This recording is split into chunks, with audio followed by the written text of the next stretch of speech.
Growing up, our house was like a fortress of strict rules and sharp expectations.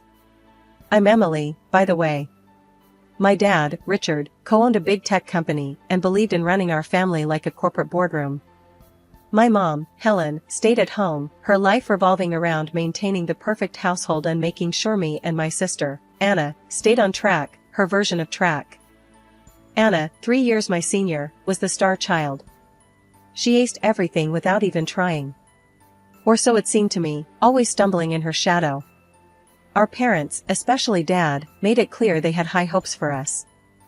Hopes that pretty much mapped out our entire lives: top grades, elite college, prestigious careers. This particular evening was like any replay of a tired old sitcom. Dinner was tense. The clinking of cutlery on fine china always seemed louder when the air was thick with expectation. Dad's eyes darted from Anna to me, like he was mentally tallying points on some parental scoreboard.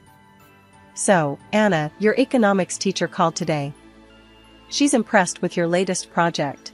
Said it was college-level work," Dad announced, his voice tinged with pride. Anna smiled, the perfect daughter glow up on full display. "Thanks, Dad. I really pushed myself with this one." His gaze swung to me. "And Emily? How are your grades?" "Still struggling with calculus, I hear." The food in my mouth turned to sawdust. I nodded, not trusting my voice. Anna's eyes flickered my way, a glimmer of sympathy before she quickly masked it. "Math isn't my thing, Dad. You know I'm more into." "Math is everyone's thing if they put in the effort," he cut me off. His tone wasn't mean, just matter of fact, as if he was discussing the weather or a stock market trend. Mom chimed in, her voice softer, but no less insistent. "Your father's right, Emily. You can't just give up, because something doesn't come easily. Look at Anna. She works hard. Why can't you be more like her?" I bristled. "I do work hard. Just not at things that matter to you." Dad's eyes narrowed. "What does that mean?" "It means I have other interests. Like art." He scoffed, shaking his head. "Art is a hobby, Emily. It won't pay your bills or build a future. You need to be realistic." I pushed my chair back, the leg screeching against the tile floor. "Excuse me, I need some air." As I left, Dad's voice followed me. "We're only saying this for your own good, Emily." Outside, the cool evening breeze was a small relief from the stifling dining room. Their expectations were like chains, heavy and cold, and no matter how hard I tried, I couldn't seem to break free. Not like Anna, who wore those expectations like a crown, always poised, always perfect. But that night, under the starry sky, I made a silent vow. One day, I'd find a place where I wasn't just Anna's lesser shadow. A place where I could be me, whatever that meant, without apology or comparison. In our house, everything was a competition, especially for my sister Anna and me. My dad had this belief that pitting us against each other was the way to breed success. He'd say stuff like, "Competition sharpens the mind," but all it did for me was grind my confidence into dust. I mean, imagine screwing up a math problem and then going to school with a rumbling stomach the next day, because of it. That was my reality. Anna always came out on top. Whether it was math, science, or any school subject, she nailed it. Because of that, she was the golden child, the one who wore new clothes and had lunch packed with more than just leftovers. On the other hand, I was the one in faded jeans, trying to get by on scraps. Dad made sure of it. "You need to push harder, Emily," he'd say at the dinner table, barely looking up from his plate as he compared our report cards. "Look at your sister. She's setting the bar. Meet it or go hungry." The unfairness of it all could choke you. My mom, Helen, always backed him up too.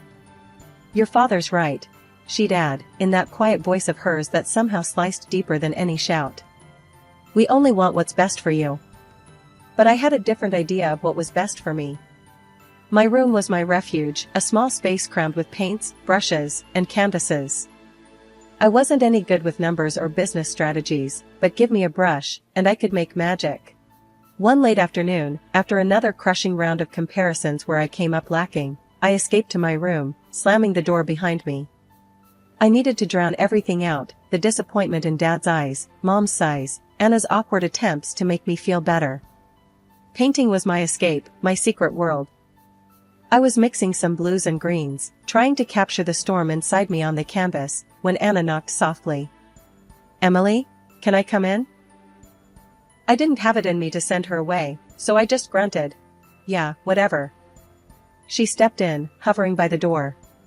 Her eyes roamed over my makeshift studio, lingering on the unfinished canvas. "That looks amazing, Em." "It's just a storm," I muttered, focusing on blending the colors, letting the brush strokes express my frustration. "No, I mean it. You really have something here. Why don't you show them?" I scoffed, a harsh laugh escaping me. "Yeah, right. Look, Dad, forget about my crappy grades and check out this painting I made. That'll really impress him." Anna bit her lip, looking like she wanted to argue, but instead, she shifted the topic. "Just, don't let him stop you, okay? You're good. Really good." The last year of school crushed me under its weight. Anna had sailed into the Faculty of Management at the prestigious university everyone expected us both to attend. Me?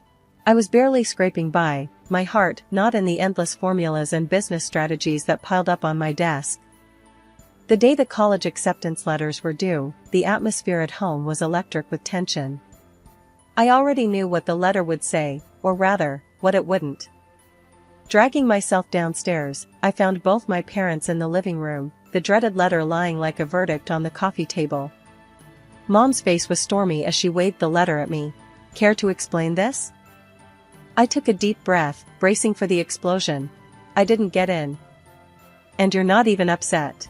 Mom accused. Her voice was sharp, like she could cut me open and find the answers she wanted. "Do you have any idea how embarrassing this is? Your sister got in with flying colors, and here you are, failing." "I'm not Anna," I shot back, my patience fraying. "That's the problem. You never try hard enough. You're going to end up a stupid beggar." Her words stung, but not as much as they used to. I was too tired, too worn down from fighting a battle I never chose.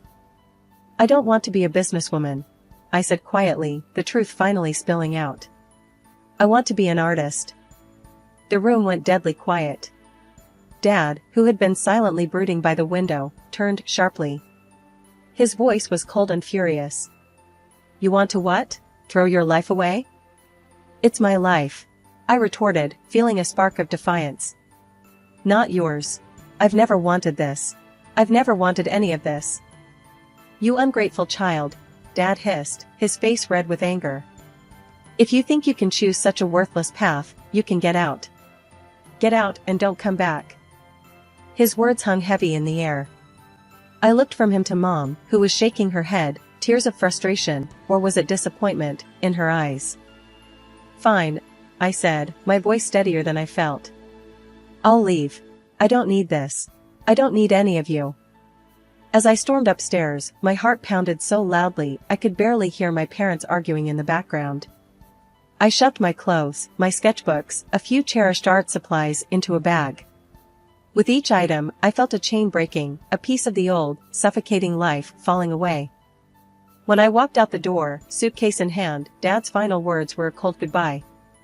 "You're no daughter of mine anymore." I stepped out into the unknown, the evening air cool and slightly biting against my face.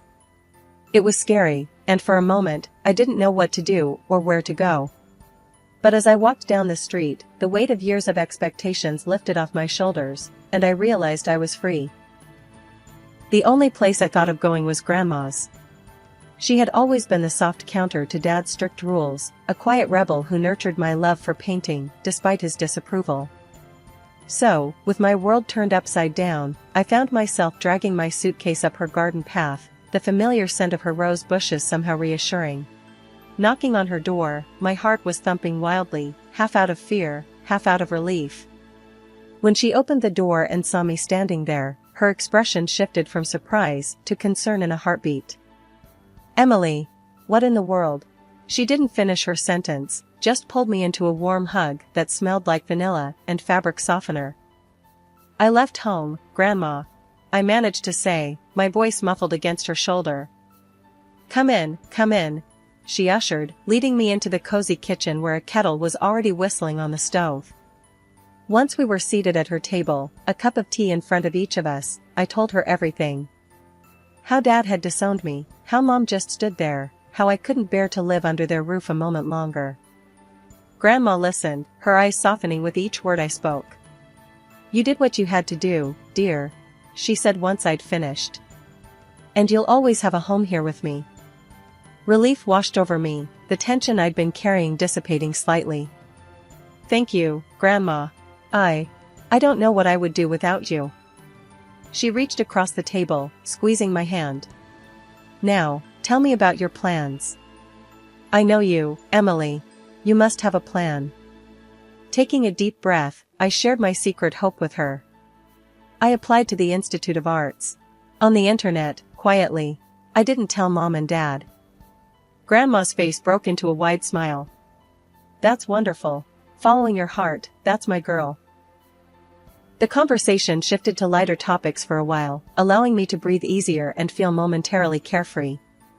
But later that evening, as we were cleaning up after a dinner of her homemade lasagna, my phone buzzed with an email notification. I checked it, not expecting much.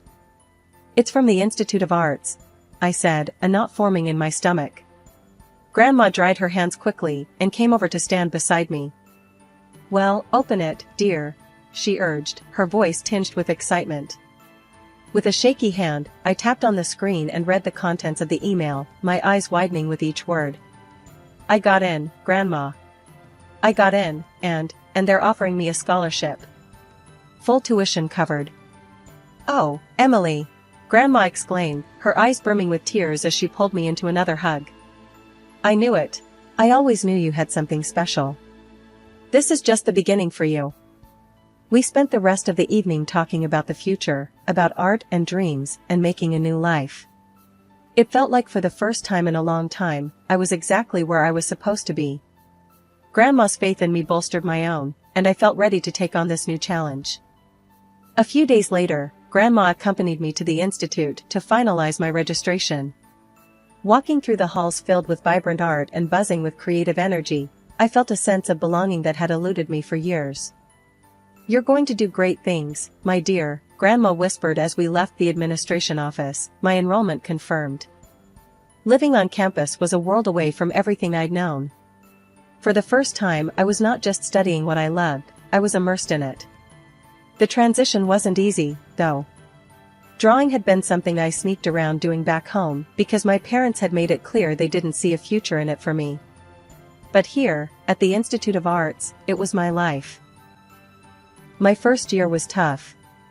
The freedom to create was exhilarating, but also daunting. I struggled initially, battling the ingrained fear of my parents' disapproval and the pressure to prove I could make it on my own. Yet, with every sketch and painting, I grew more confident. By the end of the year, not only had I found my footing, but I had also emerged as one of the top students in my class. Professors praised my unique style, and I started to believe maybe I did have something special. As my skills developed, so did recognition. The school offered a few of us, the so-called emerging talents, a chance to showcase our work at a personal exhibition. I jumped at the opportunity. Preparing for the exhibition was intense. Every piece had to say something, to stand out. I poured my heart into each painting, hoping they were good enough to be noticed. The night of the exhibition was surreal. The gallery was buzzing with people, music softly playing in the background, lights casting a perfect glow on the paintings. I stood nervously by my work, watching as people walked by, stopping to look, to discuss. My grandmother, who had come to see the exhibition, stood beside me, her eyes wet with pride. You've done well, Emily, she whispered, squeezing my hand. I'm so proud of you. That night, something incredible happened. A local TV crew, who had come to cover the exhibition, featured my work. Suddenly, I wasn't just a student, I was an artist being talked about. The segment aired, and the next thing I knew, I was being invited to talk about my art on various shows. My paintings started circulating on the internet, gaining popularity. It was all so fast, so big. I felt like I was dreaming. The real pinch me moment came when an animation studio contacted me. They wanted to use my designs for a series. Next thing, those sketches and characters I created in the solitude of my studio were moving, living on screens. They even started a comic book series based on them. And yeah, they paid me, which felt weird but incredible. I remember sitting in my dorm, watching the first episode of the animated series, thinking about how far I'd come. From hiding my sketches from my parents, to seeing my creations come to life on TV, it was mind-blowing. I was in my studio on campus, streaks of paint on my hands, and a blank canvas waiting, when my phone rang. It was Anna. I hesitated for a moment, not sure what to expect. We hadn't talked much since I left home. "Emily? It's Anna," she said, her voice uncertain. "I saw you on TV last night. You were amazing." "Thanks," I replied, taken aback by her call and her compliment. "I appreciate it, Anna. How's school going for you?" "It's fine," she said, though her tone suggested otherwise. "Actually, that's partly why I called. I've been thinking a lot about what I'm doing. I'm not sure I'm as cut out for the business world as Dad thinks. Watching you follow your passion made me wonder if I'm just going along with what's expected of me, not what I want." This was new. Anna, the perfect student, doubting her path? It's never too late to change your course, you know. If you're not happy, maybe it's time to think about what you really want, I said, more as a friend than as her estranged sister. "Yeah, right," she laughed softly. "Maybe I need a bit of your courage. We can share some of mine. I've got plenty to go around now," I joked, easing the tension. A few weeks later, Anna came to visit me. She toured my studio and my latest works, her interest genuine. It was strange but comforting to have her in my space, seeing the part of my life that had caused so much distance between us. "You really are talented, Emily," Anna said as she looked around at the paintings, the sketches, and the splashes of color everywhere. "It's my world," I told her, feeling a surge of pride. "Wanna try?" She hesitated, then smiled. "Why not?" Handing her a brush felt symbolic, like I was welcoming her into my life in a way we hadn't shared since we were kids. As Anna and I laughed over her crooked paint strokes, I realized that this recognition was all I had really wanted from the start. As our laughter died down, Anna's expression turned serious. "You know, when Mom and Dad found out about your TV spot and the shows, they were furious. Dad said you're defaming the family name with your doodles. They really don't get it, Em." The words stung, but I wasn't surprised. "Let them think what they want," I said, shrugging. "I'm not living for them anymore, Anna. I'm living for me.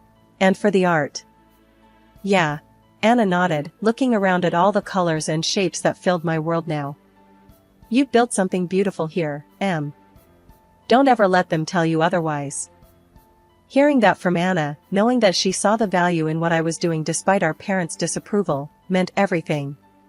It solidified my resolve to keep going, no matter what they said or did. I was an artist, and that was something no one could take away from me. It had been 6 months of peace and creativity when it all came crashing down during one of my exhibitions. I was showcasing some of my latest work, which had drawn a decent crowd, buzzing with chatter and admiration. That's when my parents stormed in, their faces thunderous. My father, his face red with anger, scanned the room until his eyes landed on me. Without hesitation, he marched over, my mother trailing behind him, her eyes darting nervously around the room. The moment he reached me, he erupted. "This is what you left your family for? These ridiculous paintings?" He gestured wildly at my art hanging on the walls. "You're shaming us, Emily.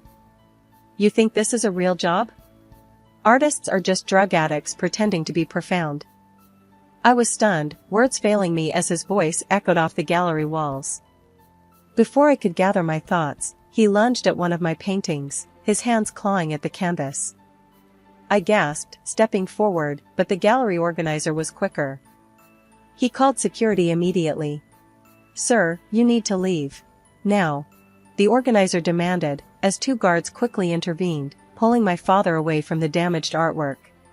The aftermath was a blur of apologies from me to the guests and the gallery owner, assurances that this was an isolated incident. But the damage was done. The evening was ruined, and so was my mood. Over the next few days, my phone was bombarded with texts from both of my parents. Each message was a dagger, full of accusations and predictions of doom. "You'll come crawling back once you realize the real world isn't kind to dreamers," one read. "You think you're successful? This is just a phase," said another. I tried to ignore them, but each beep of my phone brought a fresh wave of anxiety. It wasn't until I received an email notification about the animated series based on my artwork that I found a sliver of vindication. The series had just crossed another 1,000,000 views, and the comments were overwhelmingly positive, praising the creativity and unique style. Fueled by a mix of anger and pride, I copied the link to the YouTube page and sent it to my parents with a simple message: "See for yourself." After that, the messages stopped. Their silence was louder than all their criticisms combined. Maybe, just maybe, they had watched the videos and read the comments. Perhaps they finally understood that my art was something real and valued by others, even if they couldn't see it themselves. 2 years had flown by when my sister Anna called me with news that shook our family to its core. Dad had lost his business due to a betrayal by a foreign partner, and they were financially ruined. They had to sell the house and move into a small apartment. What's more, Anna decided to leave the prestigious university she never truly loved and was planning to transfer to another college to study landscape design, something she was genuinely passionate about. During the holiday season, I visited Grandma's house, where Anna was now staying. She was beaming with genuine happiness, a stark contrast to the stressed sister I remembered. "I've got a scholarship, Emily," she told me as soon as I walked in. "I'm finally studying what I want, and I'll be living here with Grandma." "That's amazing, Anna. I'm so proud of you," I replied, embracing her tightly. Grandma joined in, hugging us both. "You girls are so talented," she said, her eyes twinkling with pride and love. Over the next 3 years, my career as an artist flourished. My paintings were featured in top galleries across the country, and I managed to carve out a name for myself in the competitive art world. My work sold for substantial amounts, allowing me to live comfortably and continue pursuing my passion. However, the past has a way of catching up. One day, as I was setting up a new series of paintings in my studio, my parents walked in. The sight of them was startling. Dad looked frail and worn, a shadow of his former self, and Mom was dressed far more modestly than I had ever seen.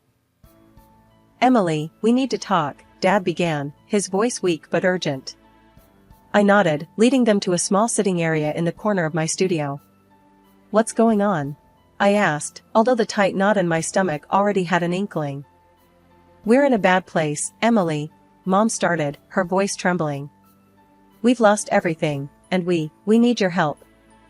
Dad coughed slightly before adding, "You've done well for yourself, which we knew you would, despite what we said. We were hoping you could lend us some money. Help us get back on our feet." The request hung heavily in the air, thick with irony and desperation. I took a deep breath, the memories of their dismissal and harsh words echoing in my mind. "You both disowned me when I chose this path. You said I would fail and wished me nothing but the worst," I reminded them softly, yet firmly. "Yes, but we're still your family," Dad insisted, looking at me with eyes that were pleading yet prideful. "I'd built this life on my own, without any help from you, after you turned your backs on me. You made it clear then that you didn't want anything to do with me or my career," I continued, my voice steady despite the turmoil inside. Mom looked down, tears starting to form in her eyes, while Dad simply stared, his expression unreadable. "I'm sorry, but I won't be giving you any money," I concluded, the finality in my voice mirroring the closure I felt in my heart. They stood, the air thick with tension and unspoken words. "We hope you reconsider, Emily," Mom said softly as they turned to leave. Watching them walk away, I felt a mixture of relief and sorrow. It was a difficult decision, but necessary to protect the life and boundaries I had fought so hard to establish.